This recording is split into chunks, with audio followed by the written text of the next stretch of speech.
Hey everyone, welcome back to Take You Forward. So today we will be solving the 22nd lecture of the Dynamic Programming playlist, and we have been continuing with the problems with DP on subsequences. So today we will be solving the problem ways to make a coin change. Now, what does the problem states? You'll be given an array, okay, and the array will contain elements like 1, 2, 3, whatever it can, and you have to form this target. So you might be like, but sir, we have done this problem. No, we have a slight change in the question. Any element can be used any number of times. Any element can be used any number of times. For an example, I can use 1 4 times and that will make 4. Or we'll take 1 twice and 2 once and that will also make 4. Or else we'll be like take 2 twice and that will also make 4.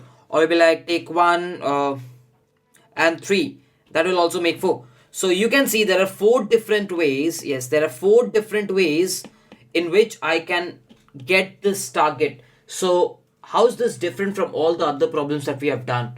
In all the other problems we have been said that we can use the element only once. Over here the problem states you can use as many number of times as you wish. It's on you, right? So I have got 4 different times in order to get this particular target using this array. So how do you solve such kind of problems? So whenever it is like use number of times, you don't have to do anything different. It will be a slight change that you have to apply. So again, what is the question? Figure out total number of ways. And in order to figure out total number of ways, what do you use? You try out all ways. Yes, you try out all ways and then you just count them. And how do you try out always? By using the recursion. So what is the problem stating? Total number of ways. And how's the recursion in total number of ways? Usually you write the function and then you have the base case which either returns a 1 or either returns a 0, right? Either the base case is returning a 1 or either it returns a 0. Then you write whatever function, whatever possibilities or whatever stuffs that you can try, and then in order to return, if this is 1, then you basically sum it up. Yes, all the states you sum up and that's what you return. So that's how you generically count the total number of ways. I've already taught this in the lecture 6 and the lecture 7 of the recursion playlist, where I've said whenever the problem states total number of ways, a base case will always return 1 if the destination is made, or else it will return 0 if the destination is not made. And you'll try out all possibilities and the summation of all possibilities will be returning the total number of ways. So over here, what is the problem stating? So in order to write the recursion, you have to write the recurrence, right? So how do you write the recurrence? I've taught you 3 ways. What are the 3 ways? The first is express in terms of specifically index. Over here we have an array, so we can definitely use index to express. And the other thing will be target that we will be using to express, right? What's the next thing? Explore all possibilities. Yes, explore all possibilities. What is the third thing? Total number of ways. So sum all possibilities and return. Sum all possibilities and return, right? So can I say if I have an array like this 1 2 3, like rather 1 2 3, can I say if I write down the indexes, that will be 0 1 2. So till index 2, I'm looking to form a target 4. This is index, this is t. Till index 2, how many ways can you form? 4. Till index 2, in how many ways can you form 4? That's a simple question. And if you can just figure this out, I think it's very simple. So how do you start off writing the recurrence? Again, very simple. Index, target. Let's keep the base case as of now because we're starting from the back. So this will be nothing but n minus 1, the last index, and this will be target. So what do you need to do? You need to explore all possibilities. So if I'm saying on this array, you're looking to form this target 4, what do you generically say? you can either take this guy, and you say, okay, this particular guy will be a part of the sequence that I'm looking to form. So you'll be like, okay, I can take it or I'll not take it. Again, what are the possibilities? I will either not take it or either I'll take it. In all the DP on subsequences problem, it has to be either I'll not take it or either I'll take it. And if you're able to do this, I think you can solve any particular problem. So can I say this? If I am not taking, what will be the case? If I'm not taking, I know I'm not taking that guy. So I'll have to move to the next index. If I'm at an index and I have decided I'll not take it, I will have to move to the previous index, which is index -1. And what will happen to the target? If I'm not taking any guy, the target still remains same. So it will be the same thing and we will move to the previous index. But what about take? Again, whenever there are cases for take, you have to consider, can you actually take it? Because assume this is the array and you have a 4 over here and this is the index and the target is 5. Then you can definitely take it. But what if the target is 2? Then you cannot take it. So you need to make sure initially take is 0, and if array of index is lesser than equal to the target that you're looking for, yes, if array of index is lesser than equal to the target that you're looking for, then you can definitely take it. And if you take it, the target is going to reduce by array of index. But what will happen to index? That is the question. Now remember one thing, in all the question which states can be used any number of times, you don't move back to the previous index. I repeat, you do not move back to the previous index. That is the thumb rule. And what you will do is, you will say, I will still stay at the same index. Why? Assume you had a 1 over here, okay, and you're looking for a target 4. You can pick this one 4 times. Yes, you can pick this one 4 times. So if you move back to the previous index, you will not be able to pick this one. So make sure you say, I will still stay at the same index, because this index might be picked at the next instance. So please stay at the same index. And right over here, I will say return not take plus take. That is what I'll do. So once I've written this, it's simple enough. So remember this. Whenever the problem states any number of times, in all the take cases, this is the funda. You stay at the same index, and apart from that, everything stays same. So what will be the base case? What did I say you? How do you think of base cases when you write? I've taught you the way. If you are starting the recursion from n-1, you write it for the last index. That's 0 for sure. So what you do is, you write index equal to 0. Yes, you write index equal to 0. And over here, you think. Yes, over here you go and think. So what will you think? So remember this. It has been clearly stated that the coins are of denomination greater than. Yes, it states that all the coins are of denomination greater than equal to 1.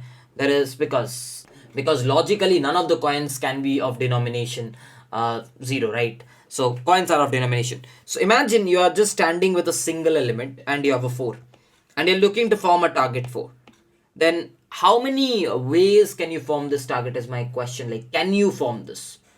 You'll be like, yes, driver, we can form this. Because if the array element contains 4 and my target is 4, I can definitely form it. What if I say it is not 4 and it is 3? You'll be like, Striver, I cannot form a target 4. I cannot form a target 4 with this 3. I cannot. Simply I cannot. I'll be like, yeah, that makes sense. What if it is 2? Can you form target 4? And the answer is yes. Because if you take 2 twice, you will be able to form this target. So can I say, if the target is modulated array of 0, if this is the case, then this target can be formed any day. Any day. Can I say this? You'll be like, yeah, that makes sense. So why don't you write this? So I'll be like, okay, if target, or you can be like, let's return, if target modulated array of 0 is equal to 0, this will return a 1, or else it will return a 0 if the condition is false. That makes sense? just because the coins are of denomination greater than equal to 1. If it was of 0, you can watch the DP18 where I've covered this case already. I've already covered this case in DP18 problem, right? When the denomination might be of 0 and you're reaching the base case. But as of now, let's keep it simple. So you have figured out that this will be the recurrence whenever we reach the end. This will be the base case. Can that target? Because I can pick up the array element any number of times. So if it is divisible, I'll pick it any number of times and I'll make the t. So this will be the base case. So I've written a base case which either returns a 1 or which either returns a 0. And then I've written not take, and I am returning this. So what am I writing? Am I writing a recursion? Yes. So what will be the time complexity? Again, can I say that it's not 2 to the power n because you are always standing at the same index. If you carefully observe, you're always standing at the same index when you're doing a take. So for any given index, there can be more than 2 possible ways because you're standing at that given index. So you cannot be sure that it's exactly 2 to the power n. So like it will be somewhere greater than 2 to the power n, but you can just in a normal way you can call it as exponential. But if you want to reduce the time complexity, then you have to go deep and you'll be like, okay, this is the number, it divides this by this many times. Then you have to just go deep into that. So generally in interview, you can just say, if you're in an interview, you'll be saying that recursion will be exponential. So I have to use memoization. So recursion is exponential. And what about this is the time complexity. What about the space complexity? Again, if I'm talking about space complexity, since you're standing at the same index, the auxiliary stack space will be not big of n, right? Because assume you just have 1, 2, okay, and the target is 10. You're picking this 2, you're picking this 2, you're picking this 2. So it might go on because 5 times you can pick this 2. Because 5 times you can pick this 2. So it might go on up to a depth of 5, right? So the auxiliary space is again greater than big O of n. Or I can say at the worst case, it can be big O of target. Assuming this case where you have an 1 and you have a target, not exactly 1, you can say you have something like this. 1, 1, you have a 1 and the target is 10. So you're like f of index of 1 target 10. You pick it. So you're like f of 1 target 9. You again pick it. You're like f of 1 8. So you go on till the depth of 10. So you can call it as big O of target depth of auxiliary stack space. But obviously in an interview you don't have to explain in depth. So that's okay. So how do you convert a recursion into memoization? Again, overlapping subproblems. It's going to be exactly same. You don't need to apply your brains. 2 changing parameters. One is index. The another one is target. Index can be n and the target, can at maximum be target. So n cross t dp array will change this to normal stuff. So just a couple of lines. One is over here where you write dp of index and target. Again, very simple. And the another one over here if the state is not visited, voila line, right? And that will convert this into a memoization solution. So the moment you convert this into a memoization solution, the time complexity becomes big O of n into target, and the space complexity becomes n into target plus an auxiliary stack space of big O of target. Obviously, I'm not a big fan of this. So how do you optimize this? In order to optimize this, you apply tabulation. What are the rules to apply tabulation? Step number 1 is, what is step number 1 to apply? Yes, write the base case. What is step number 2? What are the changing parameters? One is the index, the other one is the target. Express them. What is step 3? Copy the recurrence. The step 3 is very simple. Copy the recurrence. So why don't you copy the recurrence? So let's talk about the base case. Can I actually write the base case? So first of all, let's declare the dp of n and target. What is the base case? So if you remember, the base case was, let's actually go and see. The base case will only be operated at index equal to 0. The base case will only be operated at index equal to 0. And when will have true? Can I say this? this line gets executed at index equal to 0 for sure. Is there a boundation on target? I'll be like, no. The target can be anything. It can be 0, it can be 1, it can be 2, till the biggest target possible. It can be anything.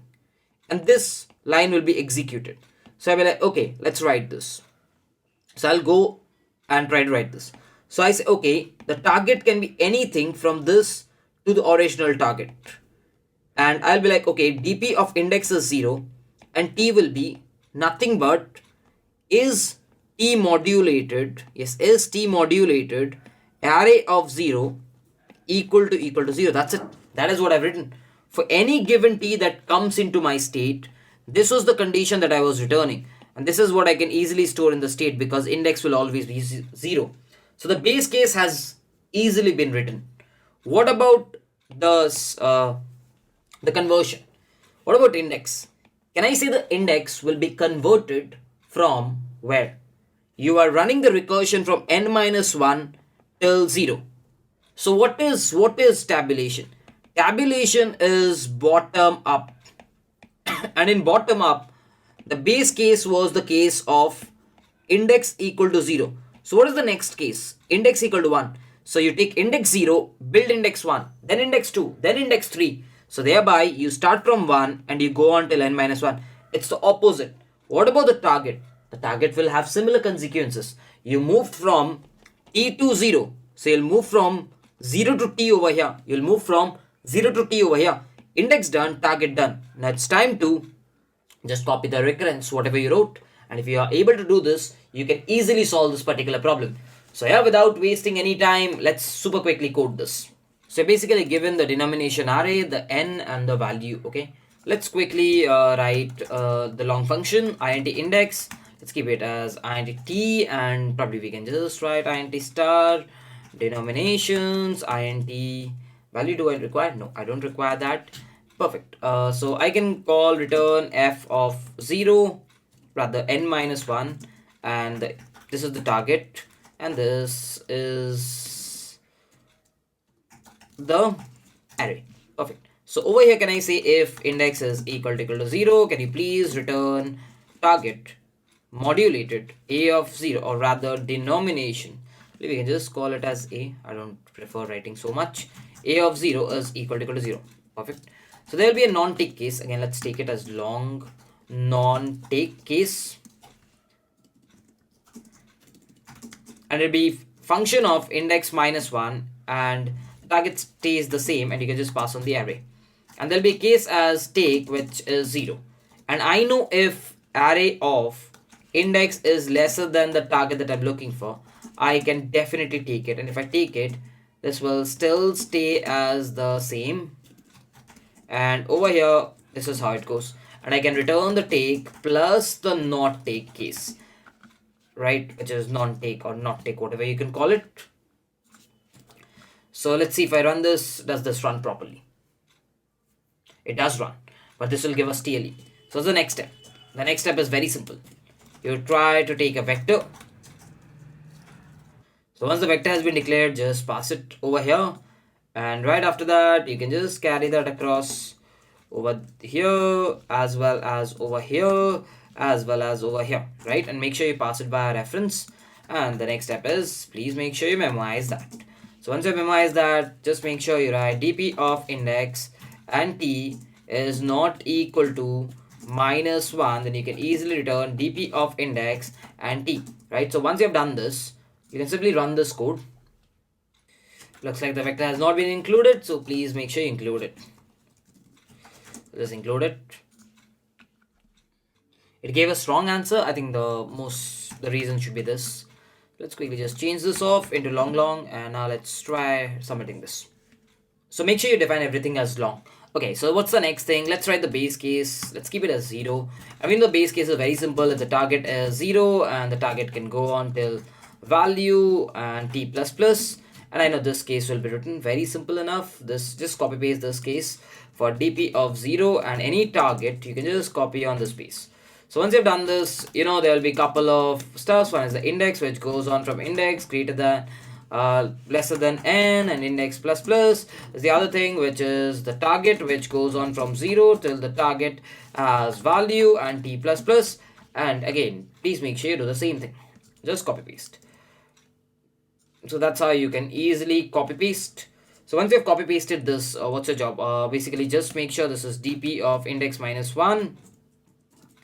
You can say this is t, and yeah, you can just erase this, and right over here you can just take dp of index t minus index, and you can just take this off as well. And once you've taken this off, I think, yeah, instead of return, this will be this. And over here, a simple thing, dp of n minus 1, and value would be there. Okay, so just make sure this is over here, and now just erase this. I think it should be fine now. Let's try running this. Fine, it does run. Let's submit this. It does. What's the next thing? Space optimization. And can you do this? Obviously, I've already stated, if you see something like index minus 1 and index, you can always space optimize by using couple of stuffs, which is, yes, only storing 2 rows. And if you're not understanding this, it's your fault. Please watch out the previous lectures. I've already explained how does this work. So value plus 1, and this has been done. Now instead of this, what will be it? Yes, previous. So make sure this is previous. Instead of dp of 0, this will be previous. Instead of every dp of index minus 1, just make sure you write previous. Instead of dp of index, just make sure you write current. And yeah, over here it will be current. And make sure you write previous equal to current, so that it swaps. Over here you can just write previous and try running this. So if you run this, this should be running fine. It does. And if you submit this, I think we will be, again we get a wrong answer. We again did the same mistake of long. Just make sure this is long, and now try to submit this. So guys, I hope you have understood the recursion, the memoization, the tabulation, the space optimization approach. So just in case you did, please make sure you like this video. And if you're new to this channel, please do consider subscribing. And yeah, with this, I'll be wrapping up this video. Let's meet in the next one. Till then, bye-bye, take care. Whenever your heart is broken, don't ever